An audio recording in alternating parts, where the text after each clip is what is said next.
무더위와 열대야가 기승을 부리고 있습니다. 어젯밤에도 편안하게 주무셨는지요? 사실 우리는 참 많은 지침의 삶을 살아가는 것 같아요.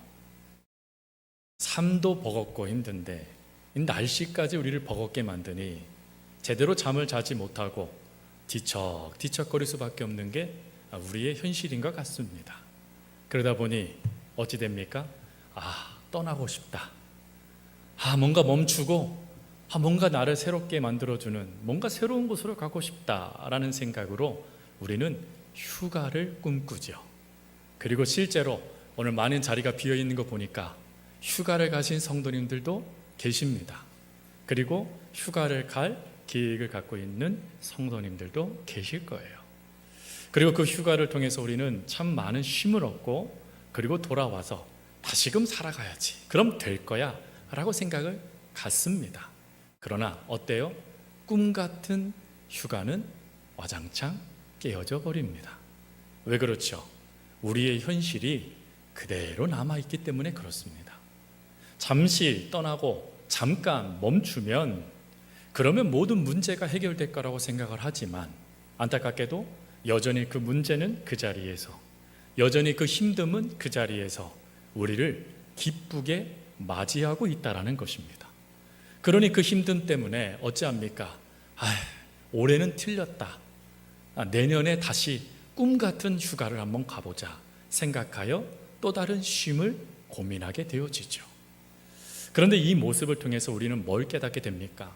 우리가 생각하는 쉼, 우리가 기대하는 그 쉼, 사실은 완벽하게 우리를 쉬게 해주지 못한다라는 것을 알게 되고, 그리고 우리가 생각하는 그 쉼이 사실 문제가 있는 쉼의 정의다라는 것을 알게 됩니다. 왜요? 제대로 쉴 수 없게 만들기 때문에 그렇죠. 그런 우리들에게 오늘 주님은 내가 너희를 쉬게 해주겠다 라고 하시면서 진짜 우리가 진정으로 누릴 수 있는 쉼이 무엇인지를 말씀을 하세요. 이 말씀을 들으면 얼마나 기쁜지 몰라요. 드디어 우리가 쉬게 됐구나 생각하니까 말입니다. 그런데 또 이것이 또 깨어지는 말씀이 그 다음에 나와요. 그게 뭡니까? 멍에를 메고 내게 배워라. 여러분, 멍에를 맨다라는 것은 또다시 내 삶에 짐을 짊어진다라는 얘기죠. 아니, 짐을 짊어지고 어떻게 배우는 것이 쉼이 될 수 있습니까? 오히려 그 짐을 내려놓고 그 삶을 중단하고 그리고 살아가는 게 쉼이지, 어떻게 짊어지고 또 짊어진 채 배우는 게 쉼이 될 수 있습니까? 라고 우리가 생각할 수 있죠. 그러나 오늘 주님께서 뭐라고 말씀하셨죠? 내가 너희를 쉬게 하리라 라고 말씀하셨어요. 그러니 멍에를 매던 배움을 갖던 그 궁극적인 목적은 우리가 쉴 수 있는 것이라는 것입니다. 오늘 우리는 본문 말씀을 통해서 그렇다면 주님께서 우리에게 쉬게 해주겠다라고 말씀하셨다면 어떻게 하면 쉴 수 있는가 하는 그 부분을 두 가지로 살피면서 하나님의 은혜의 말씀을 나누길 원합니다. 먼저 첫 번째 쉼, 다른 것이 아니라 바로 우리가 예수님께 배울 때 쉼을 얻게 되어진다라는 것입니다. 여러분, 여기에서 이 쉼, 예수님께서 말씀하신 이 쉼에 대하여 잠깐 살폈으면 좋겠습니다. 우리가 생각하는 쉼이 있죠. 그게 뭡니까? 조금 전에도 말씀드렸지만 떠나는 것, 그 삶을 잠깐 멈추는 것, 그리고 새로운 충전을 받는 것, 새로운 곳에서 말입니다. 그게 우리가 생각하는 쉼이에요. 그런데 예수님은 그런 육신의 쉼을 이야기하지 않으세요. 우리 주님은 육신의 쉼보다 무엇을 얘기하시냐면 오늘 본문의 이 쉼이라는 이 단어는 마음에 해당되는 쉼을 말합니다. 즉 일상에 우리가 감당해야 될 짐이 있습니다. 일상에 우리가 짊어져야 될 멍에가 있어요. 근데 그 모든 것을 짊어진 채 마음에서부터 솟아나는 힘, 마음에서부터 그 모든 것들을 감당하도록 이끌어주는 회복, 그것을 예수님은 쉼이라고 말씀하셨다라는 것입니다. 즉 예수님은 우리의 육신의 쉼보다 마음의 쉼을 말씀하셨다라는 거예요. 그러면 왜 주님은 육신이 아닌 마음을 쉬게 해주시겠다라고 말씀하실까요? 이것은 고민할 필요가 없죠. 사실 우리들이 지치고 피곤해지고 힘든 것, 물론 외부적인 겉부분의 상황, 현실적인 여러 사건들, 문제들 때문일 수 있습니다. 그런데 여러분 어떠세요? 우리의 마음이 강해요. 우리의 마음이 하나님께 온전하게 집중되어 있어요. 우리의 마음이 흔들리지 않아요. 그러면 끝끝내 그걸 어찌하죠? 극복해냅니다. 혹 극복하지 못해도 무너지지 않아요. 그런데 언제 무너지죠? 이 마음의 문제가 발생될 때 육신은 안타깝게도 더 크게 무너지는 것을 우리가 경험합니다. 실제로 우리의 마음은 늘 긴장 상태에 있어요. 왜 그럴까요? 그것은 내가 나를 지켜야 된다고 생각하기 때문에 그렇습니다. 실제로 드라마라든지 아니면 주변의 사람들의 이야기를 듣다 보면 이렇게 말씀하시는 분들이 계세요. 내가 무너지면 내 가정이 무너져. 내가 무너지면 내 자녀들이 무너져. 내가 무너지면 모든 것이 사라져 라고 하며 무너지지 않으려고 하며 끊임없이 지켜야 되는 것들이 있는 것이 바로 우리의 삶이죠. 가정이 그렇고 직장이 그렇고 자녀가 그렇고 아니면 내 자신이 그래요. 즉 우리는 끊임없이 나를 지켜야 된다는 생각 가운데 긴장 모드를 끄지 않아요. 또 우리를 증명하려고 하죠. 세상은 끊임없이 우리를 증명하라고 말합니다. 내가 너를 왜 사용해야 되지? 내가 너와 왜 친구가 돼야 되지? 왜 내가 너와 함께 시간을 보내야 되지? 증명하라고 말을 합니다. 그래서 우리는 끊임없이 증명하는 삶을 살아야 돼요. 그게 현실처럼 우리에게 다가옵니다. 근데 이 증명이 하나님과 우리 사이에도 나타나요. 그래서 하나님께 마치 내가 믿음이 있는 것처럼 끊임없이 보여야 돼요.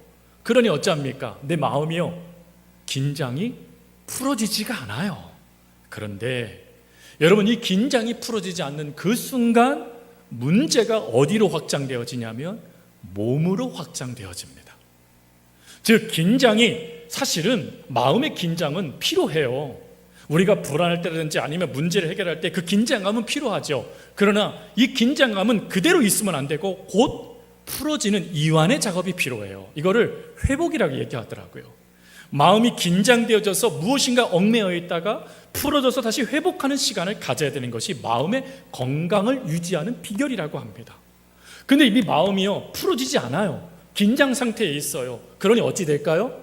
이 긴장감이 몸을 긴장시키게 만들고 몸이 풀어져야 될 상황에 풀어지지 못하니까 끊임없는 독소들이 쌓이기 시작한답니다. 그리고 쌓이기 시작하면 안타깝게도 이것이 몸의 문제로 발동되기 시작한대요. 그것이 첫 번째로 불면증에 시달리게 만들고, 두 번째로 소화불량에 일으키게 만든답니다. 여기서 끝나지 않아요. 세 번째로 모든 장기를 공격하는 독이 되게 만든답니다.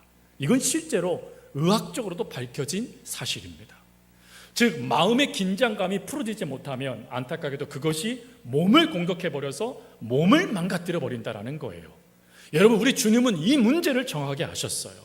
그래서 우리 주님은 육신의 긴장감을 풀기보다 먼저 마음의 긴장감을 푸는 것이 더 중요하다는 것을 아셨습니다. 그래서 이 마음의 힘을 주시겠다라고 먼저 우리들에게 말씀하신 거예요. 그런데 여러분 어떠세요? 오늘 여러분들의 마음의 상태는 어떠세요?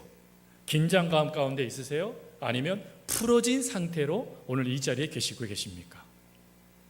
어떠십니까? 물론 졸면 안 돼 하는 그 긴장감은 필요하죠. 그러나 그거 말고 인생의 그 긴장감을 그대로 유지한 채 우리는 이 교회당으로, 예배당으로 들어오고 있지 않습니까? 하나님의 말씀을 듣고 그 말씀을 우리가 끊임없이 아멘하지만 안타깝게도 내 마음의 긴장감을 풀지 못한 채 또다시 세상으로 나아가는 게 우리의 현실이라는 거예요. 그럼 왜 그럴까? 이에 대해서 예레미야서 말씀을 함께 읽었으면 좋겠습니다. 화면을 한번 띄워주세요. 예레미야서 말씀 같이 한번 읽겠습니다. 시작.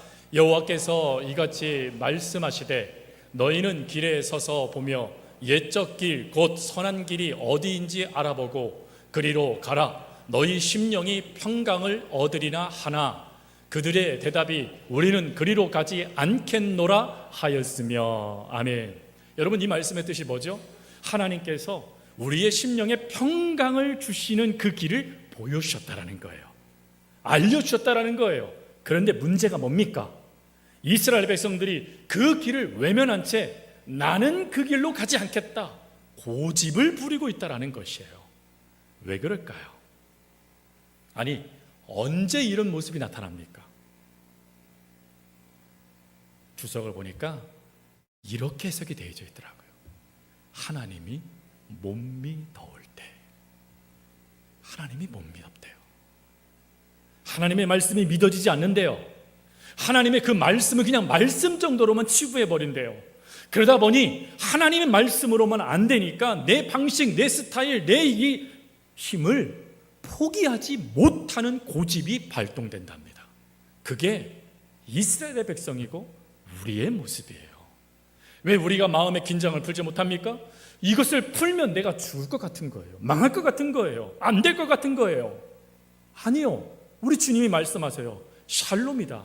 평강이다. 마음의 긴장이 아니라 마음을 내가 편안하게 만들어주는 것이 나의 뜻이다 라고 말씀하시며 그 길을 보여주시는데 우리도 그 길을 믿지 못하는 거예요. 그러다 보니 왠지 내 이 방식 포기하면 안 될 것 같은 거예요. 그러니 우리가 그것을 붙잡고 있는 것입니다. 여러분, 하나님을 신뢰하지 못하게 되니까 내 힘으로 살아나야 되겠다라고 끊임없이 내 힘, 내 마음을 다 잡고 있는 거예요. 그런 우리들에게 예수님이 뭐라고 말씀합니까? 내게 배우라라고 말씀을 하세요. 그럼 뭘 배우라고 말씀하시죠? 본문을 다시 보세요. 주님께서 뭐라고 말씀하십니까? 너는 내게 배우는데 나의 마음이 온유하고 겸손하니 내게 배우라라고 말씀하세요. 즉 예수님의 온유한 마음, 예수님의 겸손한 마음을 배우라는 것이에요. 지금 앞부분에 우리가 왜 마음의 긴장을 풀지 못했다고 말씀을 드렸죠? 결국은 신뢰의 문제였어요. 하나님을 신뢰하지 못하니까 내 방식을 붙잡고 내 이 뜻대로 살아야 된다라고 생각했던 모습이 발동된 거죠. 그래서 예수님이 말씀하신 거예요. 온유의 마음을 배워라. 여러분, 온유가 뭐죠? 온유의 핵심은 내 안에 힘이 있다는 뜻을 말합니다. 그런데 그 힘을 사용하지 않는 게 온유의 뜻이에요. 왜 사용하지 않을까요? 이게 핵심이에요. 왜 사용하지 않죠? 나를 지켜주시는 이가 있다라는 것을 신뢰하기 때문에 내 힘을 사용하지 않는 거예요. 즉 내 인생을 지켜주시는 이, 내 인생을 책임져 주시는 하나님이 계신다라는 것을 신뢰하는 마음, 그게 온유입니다. 그럼 겸손은 뭐예요? 여러분, 세상은 끊임없이 증명해야 된다고 말씀드렸잖아요. 심지어 하나님 앞에 우리도 그 믿음이 있다는 걸 증명하고자 우리가 애를 쓴다라고 말씀드렸잖아요. 근데 겸손은 뭐예요? 겸손은 두 가지 뜻이 있어요. 첫 번째, 하나님이 나를 아신다라는 뜻이에요. 두 번째, 그 하나님이 나를 사랑하신다. 증명해야 되나요? 끊임없이 내가 잘 믿는 모습을 보여드려야 되나요? 아니요. 하나님이 이미 우리를 아신대요. 알다라는 이 단어의 뜻은 관계를 깊숙하게 맺다라는 뜻이에요. 하나님이 우리와 관계를 깊숙이 맺고 계신대요. 우리가 하나님을 대해서 무엇인가 증명하지 않아도 이미 하나님은 우리와 떨어질 수 없는 그런 관계가 되셨다라는 거예요. 또 하나님이 우리를 사랑하신대요.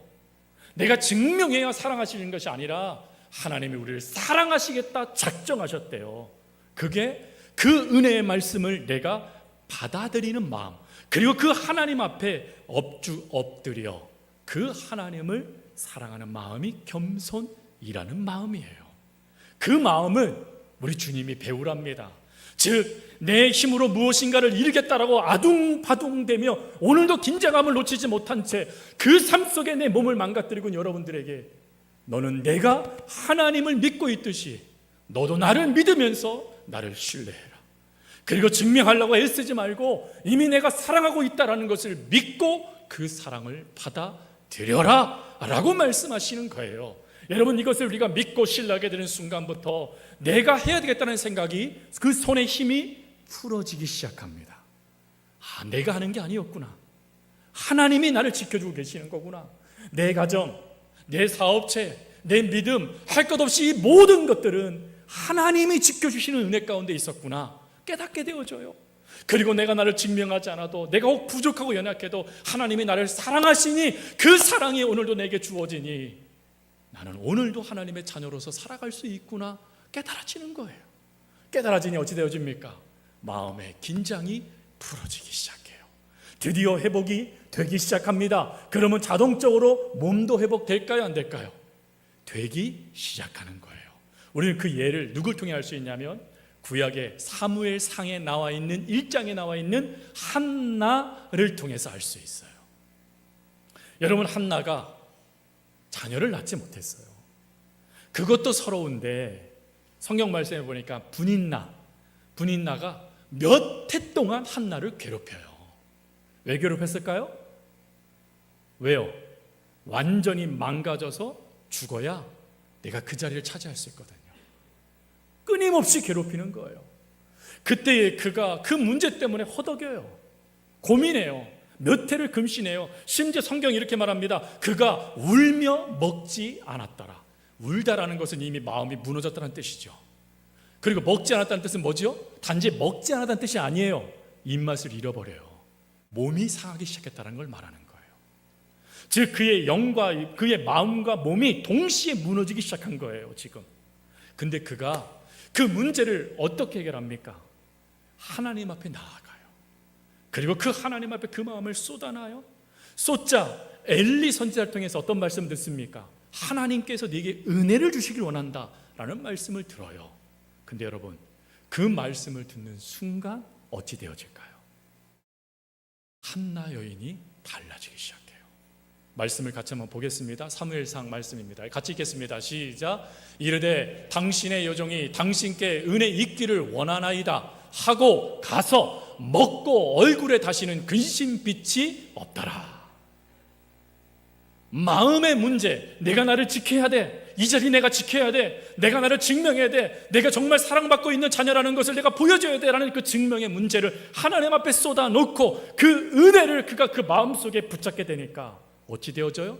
먹게 됐대요. 몸이 회복되기 시작했대요. 얼굴에 근심빛이 없대요. 마음의 기쁨이 넘치기 시작했다라는 거예요.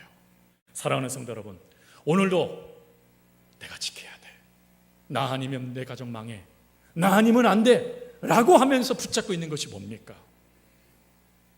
그리고 오늘도 나를 증명하겠다라고 하며 끊임없이 하나님 눈치 보면서 끊임없이 증명하고자 하는 그 수많은 삶의 신앙의 모습들은 뭡니까? 성도 여러분, 하나님은 그걸 원치 않으세요.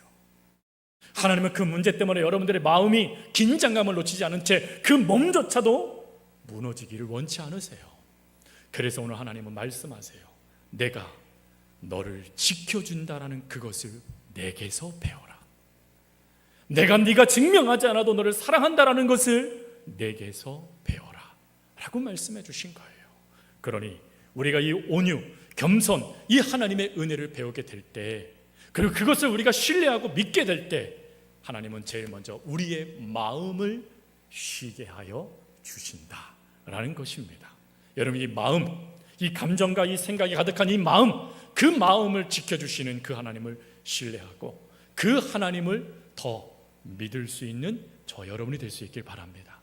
그리고 두 번째, 또 하나님은 어떤 은혜를 더하시느냐? 그 두 번째는 바로 주님과 함께 멍에를 맬 때 쉼을 얻게 되어진다는 것입니다.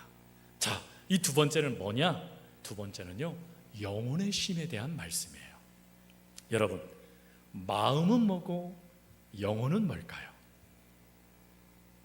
마음은 이 마음이고 영혼은 하늘을 떠다니는 영혼입니까? 무엇이죠? 이걸 분명히 아셔야죠. 사실 오늘 본문에도 예수님께서 이 마음이라는 단어를 2번 쓰셨어요. 그렇죠? 그런데 이 마음이라는 단어 두 단어가 사실은 다른 단어로 쓰여지셨습니다. 먼저 내 마음은 이라고 말할 때 이 마음은 우리가 알고 있는 마음을 말해요. 즉 우리의 감정, 우리의 그 기분에 따라 움직이는 이 감정, 생각, 이것을 토탈할 때 마음이라고 표현을 합니다. 그래서 나 오늘 기분이 안 좋아. 그러면 결국 뭐가 안 좋다는 거예요? 마음이 안 좋다라는 거예요. 마음이. 나 너무 화가 났어. 그럼 뭐가 화가 난 거예요? 왜 대답을 안 하세요? 마음이 화가 난 거예요. 마음.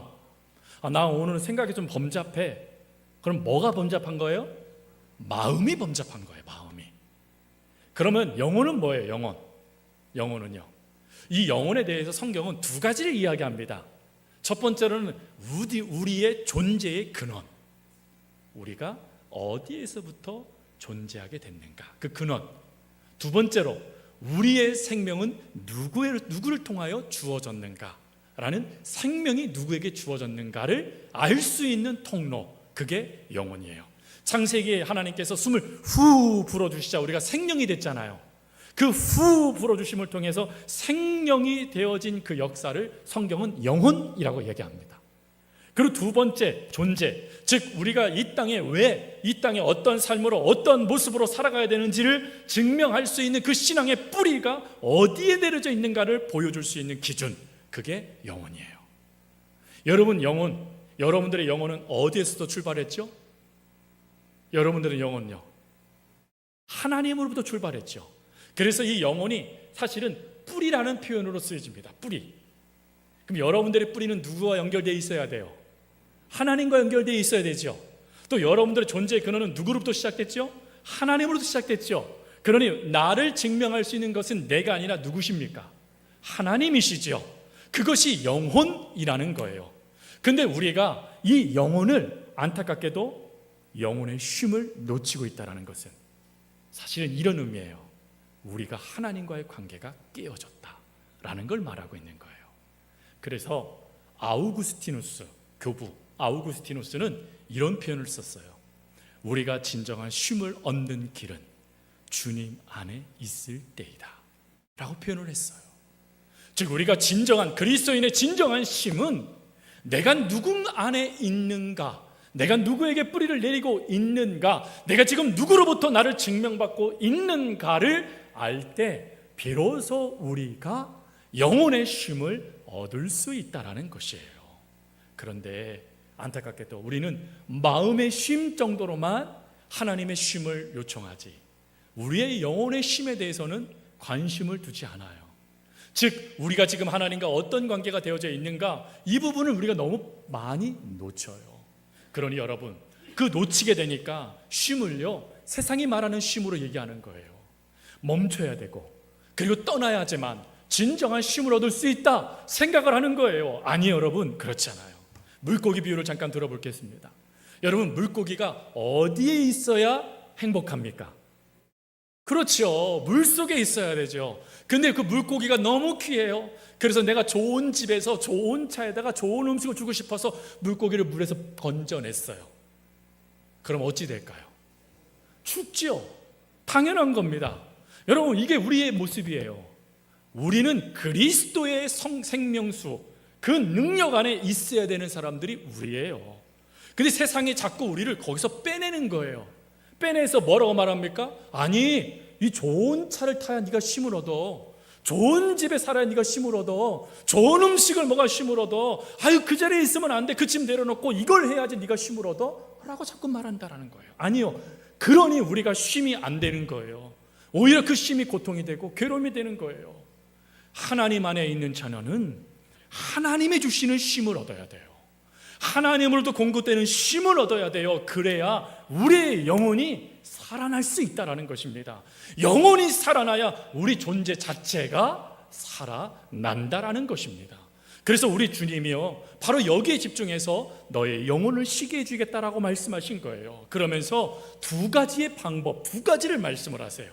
이 영혼이 쉴 수 있는 방법, 첫 번째는 뭡니까? 내 멍에를 메고. 여기서 이 멍에를 메다라는 이 단어는 그 당시에 스승과 문화생, 학생들 사이에 쓰는 관용어였다라고 합니다. 즉 문화생이 내가 스승을 통해서 뭔가 학문을 배우고 싶어요. 그러면 제가 당신께 학문을 배우고 싶습니다 라고 이렇게 이야기를 했대요. 그러면 그때 뭐라고 스승이 얘기했냐면, 너는 나의 멍에를 멜 수 있느냐라고 물었답니다. 그래서 예, 제가 스승님의 멍에를 메겠습니다 라고 대답을 하면 그 문화생으로 들어갈 수 있었다고 합니다. 그래서 예수님이요, 이 멍에를 이란 단어를 쓴 메라는 다음에 그 다음에 뭐라고 말씀하세요? 배워라 라고 말씀하신 거예요. 즉 스승 대신 예수님을 스승으로 여기고 그 스승 대신 예수님과 함께 그 가르침, 배움을 배워가라라는 거예요. 근데 또 이 두 번째 멍에는 실제로 소의 멍에로 쓰여지기도 했죠. 그렇다면 이 멍에는 동일한 의미가 있습니다. 스승에게 내 멍에를 내가 맬 수 있느냐 하는 그 멍에와 소가 멍에를 매는 거의 둘 다 특징은 뭐냐면 핵심은 맡기다라는 의미가 담겨져 있어요. 너 내 인생을 내게 맡길 수 있니? 내 가르침에 내 인생을 걸 수 있니? 맡길 수 있어? 그 맡김을 말하는 거예요.